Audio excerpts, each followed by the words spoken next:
Inaasahang madadagdagan na ang supply ng isda sa Metro Manila at mga kalapit produksyon.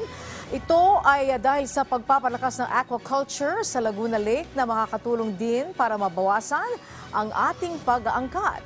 Kung paano, alamin sa sentro ng balita ni Clazel Pardilla live. Angelique, bubuksan ng Laguna Lake Development Authority ang ekta-ektaryang bakanteng bahagi ng Laguna Lake para mapataas ang produksyon at mapababa ang presyo ng isda sa gitna ng El Nino. Bubuksan na ng LLDA ang higit kumulang 1,000 ektaryang bakanteng bahagi ng Laguna Lake. Layo nitong gamitin sa pagpaparami ng isda, partikular ng bangus. Ayon sa LLDA, maaaring makakuha ng karagdagang 100,000 kilo ng bangus mula rito. Kaya hindi nila imposible na makamit ang 50 hanggang 70 pesos na per kilo ng bangus. In that way, dadami yung food production sa Laguna Lake. Kasi siyempre yung idle na almost 1,000 hectares or less than 1,000 hectares ay mapupuno ng isda.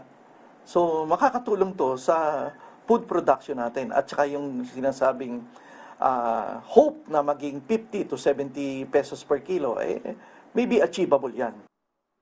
Nasa West Bay ng Laguna Lake ang bubuksang bahagi sa buwan ng Marso, kung kailan inaasahan ang patuloy na pag-iral ng El Nino at nagkakaroon ng fish kill. Namumutiktik kasi ang blue-green algae o LIA na masama sa isda kung sobrang dami. Pero may solusyon na dyan ng LLDA. We're not worried, pero kami, ang LLDA, on the other hand, ay mga ginagawa ng pagkilos, katulad ng pagbili namin ng paddle wheel aerator, para mabawasan yung tinatawag na blue-green algae. At bibili na rin kami ng skimmer para kung may mga blue-green algae na present sa lake, ay matatanggalan namin. Parang ini-skim mo. So, ang LLDA meron ng salubong para dito sa mga problema ito. Hopefully, hindi magkakaroon ng fish kill. Sa ngayon ay nasa 150 hanggang 250 pesos ang kada kilo ng bangus, habang nasa 110 hanggang 170 pesos naman ang presyo ng tilapia. Mas mataas ang 10 piso kumpara na karaang linggo. Ayon sa isang grupo ng mga mangingisda, lumobo ang demand sa aquaculture fish. Ngayong umiiral pa rin ang close fishing season at hindi pa makapamalaot sa ilang bahagi ng bansa, na siyang dahilan kung bakit inaprobahan ang importasyon ng isda noong nakaraang taon. Pero umaasa ang grupo na mababawasan na ang inaangkat na isda kung tuluyang madaragdagan ang mga aquaculture site. We are importing fish, 30,000 metric tons, 300,000 metric tons.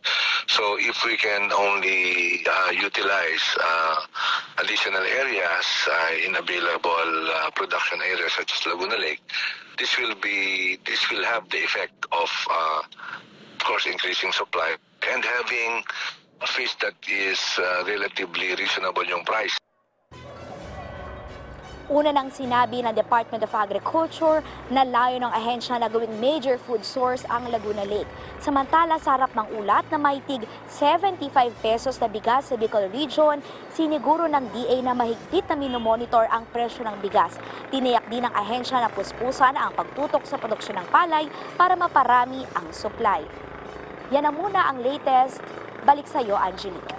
Okay, maraming salamat sa iyo, Clazel Pardilla.